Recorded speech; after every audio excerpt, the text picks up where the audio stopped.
காதல் விவகாரம் இப்படி ஒரு உயிரையே பறிச்சிடுச்சே.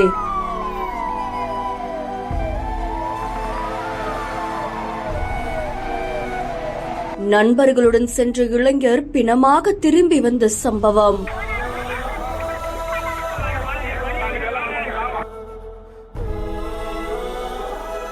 சிவகாசி பக்கத்துல இருக்கக்கூடிய புதுக்கோட்டை கிராமத்தை சேர்ந்த பூமிநாதன் அப்படின்றவங்களுக்கு 26 வயதுல தமிழரசன் அப்படின்ற மகன் இருந்திருக்காங்க. இவங்க அதே கிராமத்தை சேர்ந்த இளைஞர்கள் சில பேர் கூட ஊருக்கு ஒதுக்குப்புறமா மது அருந்த சென்றதா கூறப்படுது. அப்போ அவங்களுக்குள்ள ஏற்பட்ட தகராறுல 5 பேர் கொண்ட கும்பல் தமிழரசனை சரமாரியா கொலை செய்ததாகவும் சொல்லப்படுது. சம்பவம் அறிந்த போலீசார் உயிரிழந்த தமிழரசனுடைய உடலை மீட்டு விருதுநகர் அரசு மருத்துவக் கல்லூரி மருத்துவமனைக்கு பிரேத பரிசோதனைக்காக அனுப்பி வச்சிருக்காங்க. கொலை சம்பவம் தொடர்பாக புதுப்பட்டி போலீசார் வழக்கு பதிவு செஞ்சு சங்கர பாண்டியன் தான் திட்டம் தீட்டி அவனை கொலை செய்ததாகவும் கூறப்படுது. இப்போ இந்த கொலை வழக்குல சம்பந்தப்பட்ட 5 பேர் கொண்ட கும்பல போலீசார் தீவிரமா தேடிட்டு வராங்க. இந்த சம்பவம் அந்த பகுதியில் பெரும் பரபரப்பையும் அதிர்ச்சியையும் ஏற்படுத்தியிருக்கு.